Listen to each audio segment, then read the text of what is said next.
What is going on, guys? It is Raf once again, and today we're going to be discussing keys to better golden hour photography. Now, if your outdoor photos have been looking a little flat and, let's be honest, boring, maybe you haven't heard of the magical time of day when it's nearly impossible to take a bad photo. Photographers in the know call it golden hour, the hour following sunrise and the hour before sunset. So wait, that's actually 2 hours a day you can and should be out there with your camera, shooting pictures in the day's most gorgeous light. Okay, so what's so great about golden hour? Shadow play. The sun is lower in the sky, which will throw you some interesting shadows, far more interesting than the harsh light of the midday sun. Shadows give you a dimension and pizzazz. The quality of light is also great during these times. The light just after sunrise and before sunset is softer, which will make your images softer too. The colors will be warmer, deeper, and richer, and you'll catch that soothing vibe in your photos. If you're shooting portraits, the soft light will be more flattening on your subject. Now, the sun's light is directional as it's rising or setting, and you'll want to take full advantage.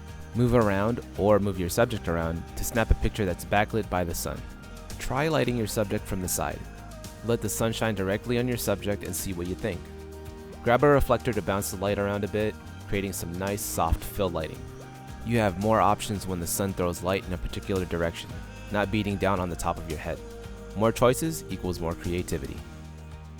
Now, we have about 6 steps that will help you during your golden hour shoot. Step 1's a pretty obvious one: don't be late. You'll want to know when the sun rises or sets on the day you're planning to go out shooting. That way you can give yourself enough time to get to your location. Download an app to your phone which will tell you the daily sunrise and sunset times. Show up early to get the lay of the land. Get a few ideas of what you'd like to shoot. Clean up a little if you see trash lying around. It might be nice to have the location all to yourself, so take the opportunity to beat the crowds at sunrise. If you want landscapes, there will be fewer people up and around that early, wandering into your shot. Step 2 is pretty important. Position yourself for the best use of the light. You'll find what you like best for your own images, but there are a few tried and true ways to use the sun's position to get you started. For portraits, move your subject so that the sun's light hits from the side. You want to do this to avoid front lighting so the person isn't squinting. Side lighting is also called split lighting because half of your subject will be lit while the other half is in a shadow.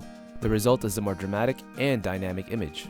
Put your subject between you and the sun for the more mystical glow of backlighting. If parts of your subject are more translucent, the light behind it can shine through for a more striking effect. Leaves and branches on a tree and feather foliage stand out more with the sunlight shining through them. If you want to create silhouettes in your frame, expose your shot correctly for the image's brighter part, that is, the sky. Shapes in the foreground will be underexposed, so they'll be darker. Silhouettes lend your landscape with a bit of mystery and drama, which is an opportunity you'll have during golden hour. Be sure to try the same shot from a few different angles to keep your creative juices flowing. Learning how to use the light is the most valuable skill in photography, so get all the experience that you can. Step 3, and this one's a no-brainer. Choose the right camera settings. For the best control over your backlit exposure, shoot in manual mode. If you let your camera make all the decisions in automatic mode, you might find that your subject comes out too dark. Another practical setting on your camera is aperture priority. You can change the aperture, and your camera adjusts shutter speed and ISO accordingly. If you're using autofocus, go into the camera menu or find the shortcut button on your camera and select spot metering.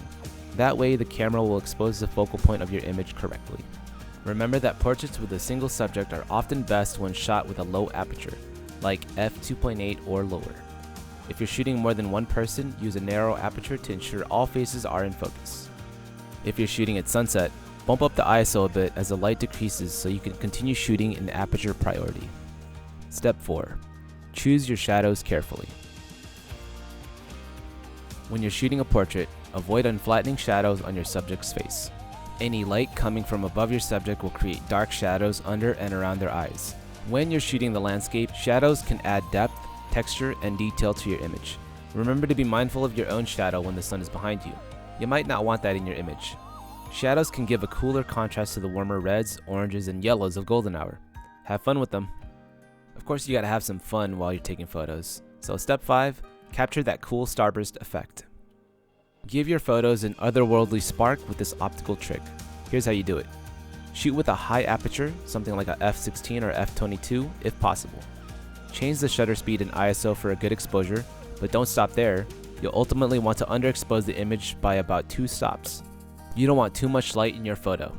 A starburst is easier to create when the sun is smaller, so find something in the frame to hide it behind. If the sun is behind a cloud, there you go.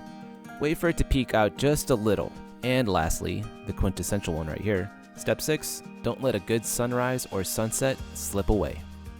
The most breathtaking feature of the day is happening while you're out snapping your golden hour photos. Sunrise and sunset will give you the kind of images we call picturesque for a reason.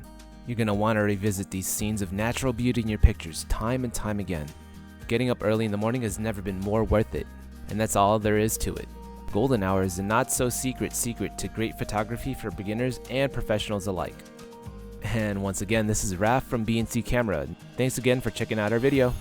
If you guys have any questions, feel free to leave a comment down below, and also consider liking the video and turning on notifications for any future content we post throughout our social media platforms. Until next time.